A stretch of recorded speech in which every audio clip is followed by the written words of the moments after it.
to stop letting her think she has a say in this house. Don't worry, Mom. I already told you. She listens when I remind her who comes first. She knows her place. The soup was still on fire when Mrs. Williams walked into Sonia's kitchen without knocking. Not a soft tap, not a polite hello, nothing. Just the sound of slippers slapping against cold tiles and a woman surveying someone else's kitchen like she owned every corner of it. Sonia froze. The wooden spoon in her hand dripped egusi onto the floor. "Is this how you cook for my son?" Mrs. Williams said, her voice slicing through the steam. "With that kind of fire, you want to burn his food? You want to kill him slowly?" Sonia was 3 months married. Barely 12 weeks into the life she had dreamed about.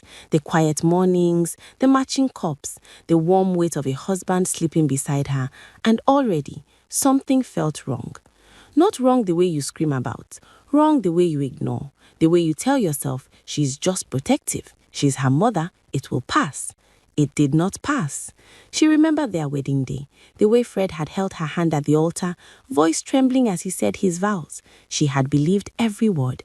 She had stood in that white dress, heart completely open, thinking, this man chose me.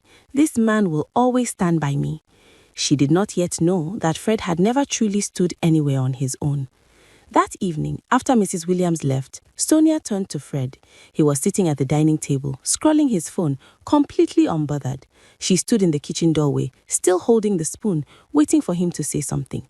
Anything. An apology, a small acknowledgement that what just happened was not normal. Fred looked up. "Don't take it to heart. That's just how she is. She means well." She means well. Sonia would hear those 3 words 40 more times before the year ended.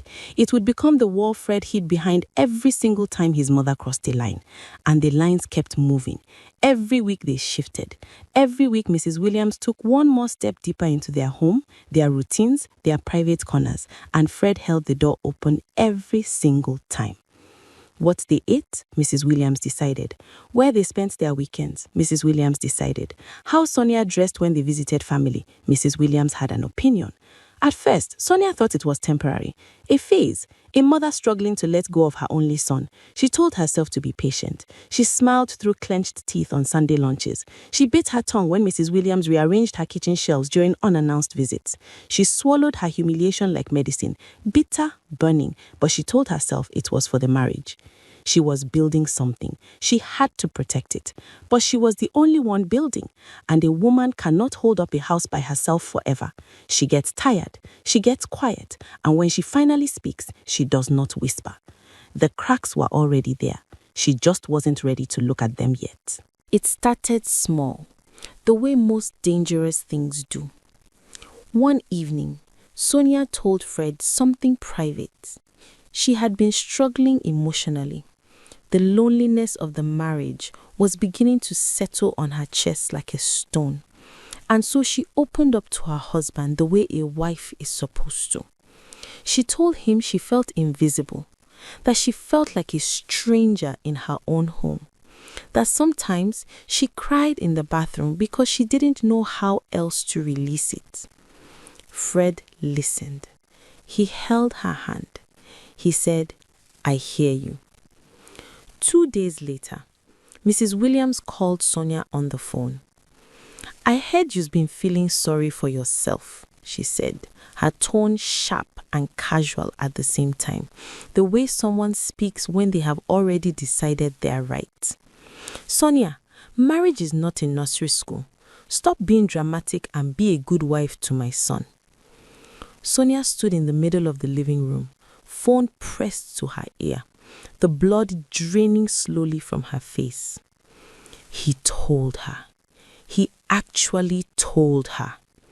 She hung up and sat down slowly on the couch, staring at the wall.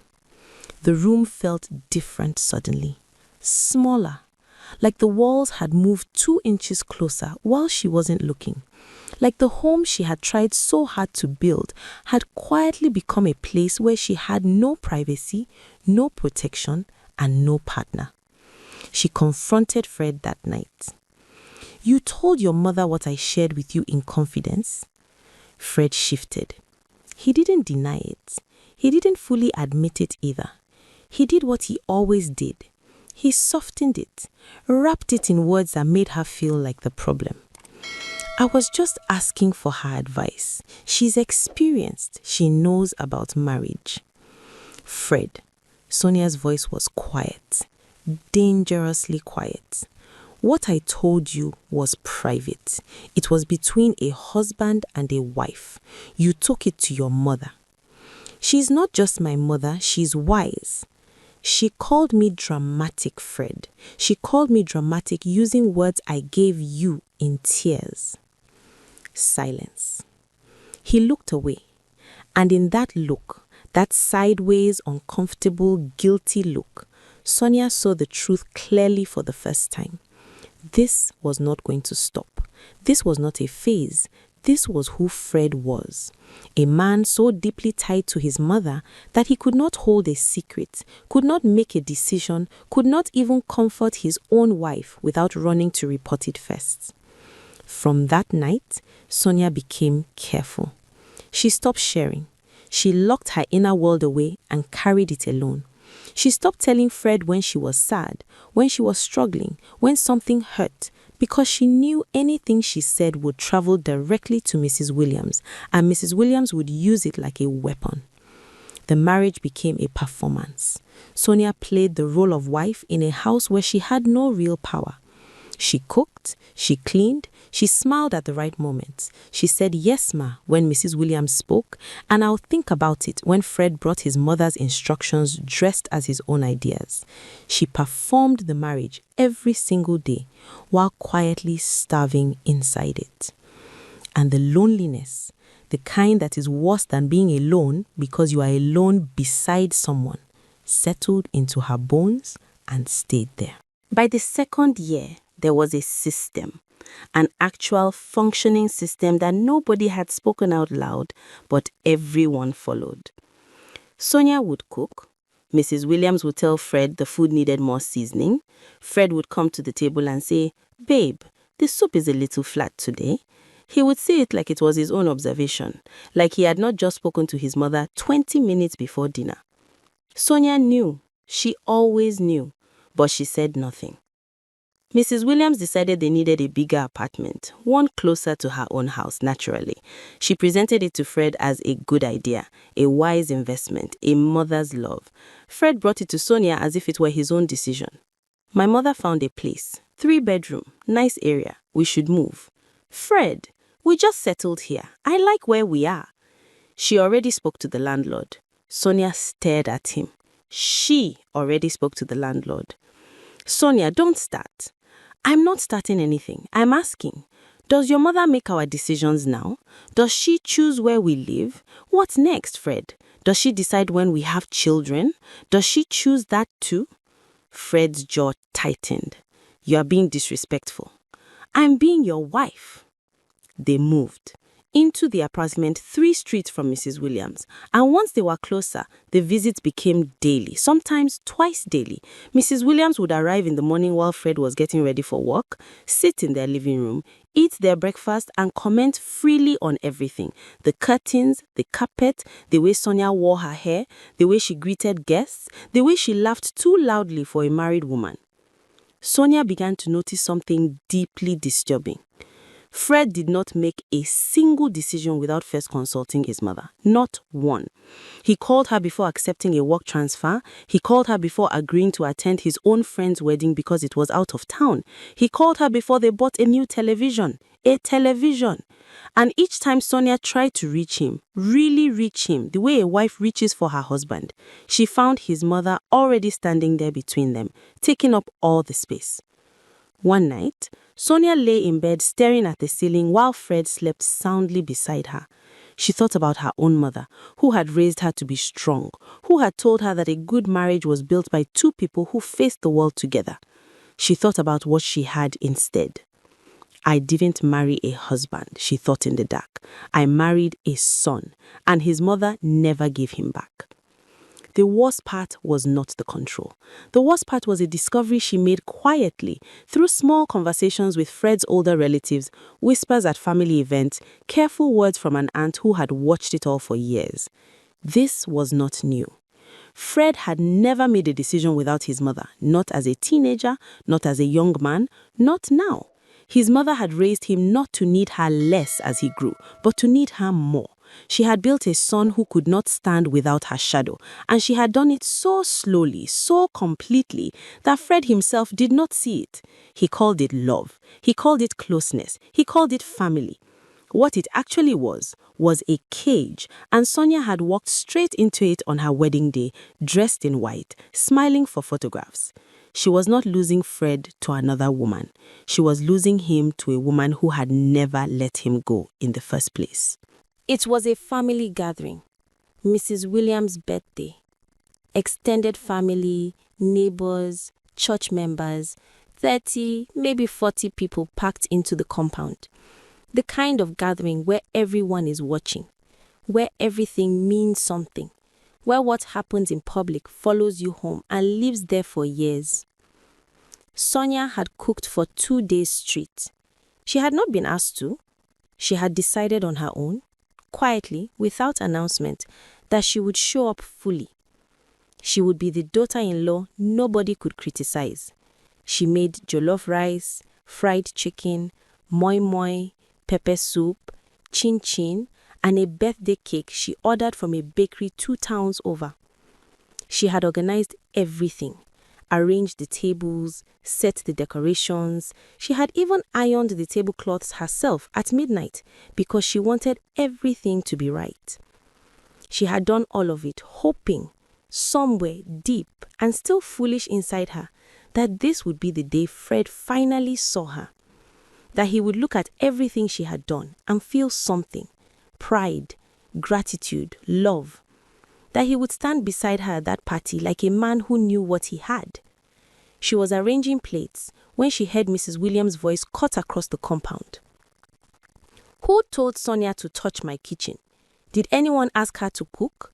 See this girl. She just does things without asking. No home training, none at all. The compound went quiet. Not completely quiet. Music was still playing somewhere, but the people nearby turned. Sonia felt their eyes before she saw them. She felt the heat crawl up her neck, felt her hands stop moving over the plates, felt her whole body go very, very still. The way prey goes still. The way a person goes still when they realize the place they thought was safe has just turned on them. She looked up. Mrs. Williams was speaking to one of her sisters, but looking directly at Sonia, performing for the crowd. They both knew it. In my day, Mrs. Williams continued, loud enough for the entire row of seated aunties to hear, a new wife would ask before she touched anything. But what can you do? Some people were just not raised properly. Not raised properly. The words landed on Sonia's skin like something hot. She set down the plate she was holding, carefully, slowly, deliberately, and she turned to look at Fred. He was standing 5 feet away. She could see in his face that he had heard every word. She looked at him with everything she had left. Please, her eyes said, please, just this once, say something. Stand here with me. Be my husband. I am begging you with my eyes in front of all these people. Please, just choose me. Fred looked at his mother. Then he looked at the ground. Then he walked away. He walked away. Something inside Sonia snapped. Not broke, because broken things crumble gradually. This was a snap. Clean, final. The sound a cord makes when it has been pulled too tight for too long and the tension becomes too much and something gives way completely. The sound of a woman arriving at the very last place she had told herself she would never reach. She straightened her back. She smoothed her blouse with both hands. She took one slow breath, and then she walked toward Mrs. Williams with steady, quiet feet. The compound noticed. People shifted in their chairs. Someone turned down the music without being asked. Mama, Sonia said. Her voice was calm, the terrifying kind of calm that comes not from peace, but from decision. I cooked because I wanted to honor you on your birthday. I cooked because I thought that was what a good daughter-in-law does. And you have just stood in front of your family, your guests, your grandchildren, and announced that I have no home training. Mrs. Williams drew herself up tall. I said what I said. I'm not finished. The compound held its breath. For 2 years, Sonia said, her voice carrying across every corner of that compound. I have been quiet. I have smiled when I wanted to cry. I have cooked food that got criticized. I have opened my home to a woman who treated it like property she owned. I have shared my most painful and private moments with my husband, and then found out, days later, that those moments were being discussed in another woman's sitting room like gossip over tea. She paused. She let that sit. I told my husband I was lonely. I told him I cried in bathrooms because I didn't know where else to put the pain. And 2 days later, his mother called me to say I was being dramatic. Her voice did not tremble. I have been talked over, talked about, corrected, controlled, and humiliated. And I said nothing because I believed that if I was patient enough, if I was good enough, if I was quiet enough, things would change. She turned to Fred now. He had moved back into the crowd when he felt the shift in the air.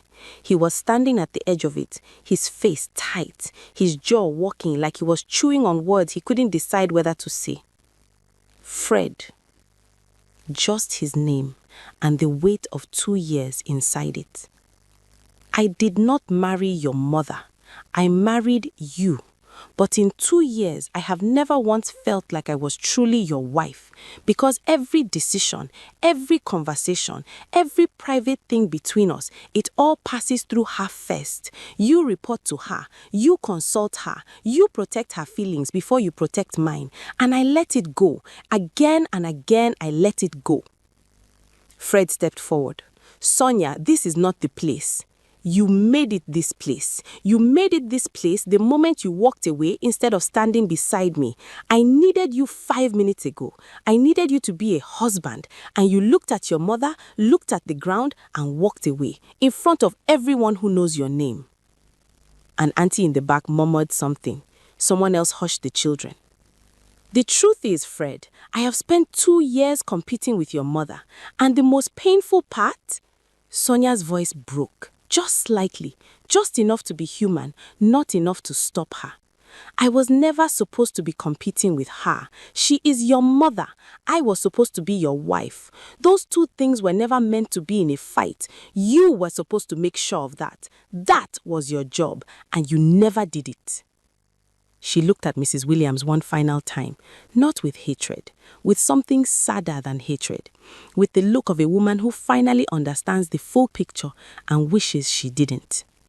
You raised a son who cannot stand without you. That is not strength, Mama.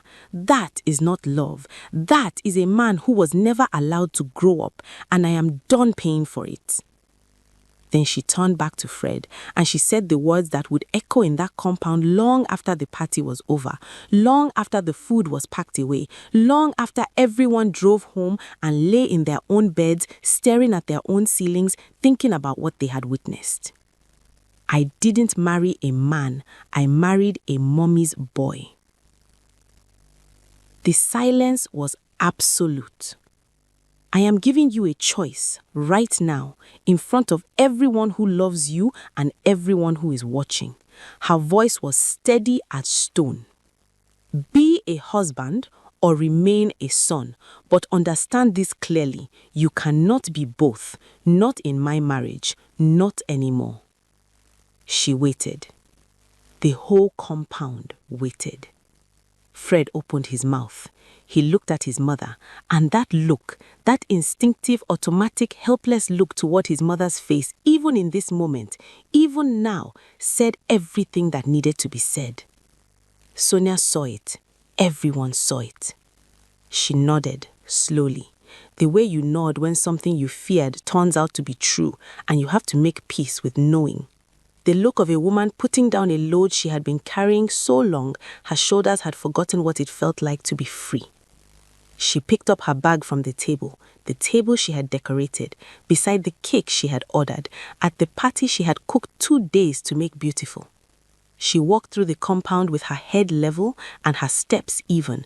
People patted for her without being asked. Some of the older women looked at their laps. One of them reached out and touched Sonia's arm gently as she passed. Just a touch, just a brief press of fingers. The silent language of women who understood something for a long time but could never say it out loud. Sonia did not cry until she reached the gate. Hot tears ran freely the moment the noise of the compound faded behind her. Her hands were shaking. Her chest was a bruise. The grief of it, of choosing herself, of walking away from the life she had tried so hard to hold together, hit her all at once, standing there on the road outside with the evening air against her face. But she kept walking, because this was not the end of her. This was the first day she had breathed fully in 2 years. The first decision in her marriage that was entirely, completely, unquestionably hers. Behind her, inside the compound, the silence stretched on. Fred stood in the middle of the gathering. In the middle of the family, the guests, the aunties with their knowing eyes and their held tongues, and felt, perhaps for the very first time, the full weight of every small choice he had made, every time he had looked away, every time he had walked away, every time he had handed his wife's pain to his mother to manage and called it seeking wisdom, every time he had chosen comfortable over right. He had not lost Sonia today. He had been losing her for 2 years, one small betrayal at a time. Today was simply the day she stopped pretending she hadn't noticed. Mrs. Williams sat in her birthday chair. The cake sat in front of her, uncut. The jollof rice Sonia had cooked through the night sat in its pot, untouched. Around the compound, 40 people were looking at each other with the careful eyes of those who have just witnessed something they will not forget. Something true, something they recognized from their own homes, their own silences, their own moments of looking at a door and wondering if they should have walked through it sooner. Nobody was singing happy birthday anymore. For a long moment, nobody said anything at all. And in that silence, something Mrs. Williams had built over decades, the control, the power, the unspoken rule that her word was final and her presence was welcome anywhere and her son belonged first and always to her, began quietly to crack. Not because Sonia had shouted, but because Sonia had told the truth, calmly, clearly, in front of everyone. And the truth, once spoken in a quiet voice in a quiet compound, has a way of living in a room long after the person who spoke it has gone. She let the words settle. Then quietly, like something that had been waiting to be said for the longest time, I didn't marry a man. I married a mommy's boy. The compound was a held breath. Mrs. Williams' face was stone. Fred's face was something else entirely. Shame, and under the shame, recognition. The recognition of a man who has always known the truth about himself but has never been made to stand in front of it. Sonia picked up her bag from the table where she had set it hours ago when she arrived full of hope with her jollof rice and her birthday cake and her foolish, faithful hat. I'm giving you a choice, Fred, right now in front of everyone who loves you. Her voice did not shake. Be a husband or remain a son, but understand you cannot be both, not in my marriage. Silence. Fred opened his mouth, closed it, looked at his mother, looked at Sonia. And in that moment, in that one terrible, revealing moment of hesitation, Sonia got her answer. Not the answer she had prayed for, but the one she had been afraid was always true. She nodded slowly, the nod of a woman who finally understands, the nod of someone putting down a heavy thing she has been carrying too long. She walked out of that compound with her head straight, her steps even, and she did not look back. Not because she wasn't hurting, she was. Her chest felt like something had been torn from it. Her hands were trembling by the time she reached the gate. Hot tears ran down her face the moment the noise of the compound faded behind her. But she kept walking, because this was not the end of her. This was the beginning of what came after surviving something that was slowly swallowing her alive. Behind her, inside the compound, the silence continued. Fred stood in the middle of it, in the middle of the family, the guests, the aunties with their knowing eyes, and realized, perhaps for the very first time in his adult life, what he had done. Not today, not just today. 2 years of small choices, 2 years of picking the safe thing over the right thing, 2 years of choosing his mother's comfort over his wife's dignity, 2 years of walking away when he should have stood still. He didn't lose Sonia because she spoke. He lost her because he never chose her. Mrs. Williams sat in her birthday chair. The cake Sonia had ordered was on the table in front of her. Around her, people were looking at each other the way people do when they have witnessed something true, something they recognized from their own lives, their own kitchens, their own silences. No one was celebrating anymore. If you enjoyed this story, please subscribe and drop a comment.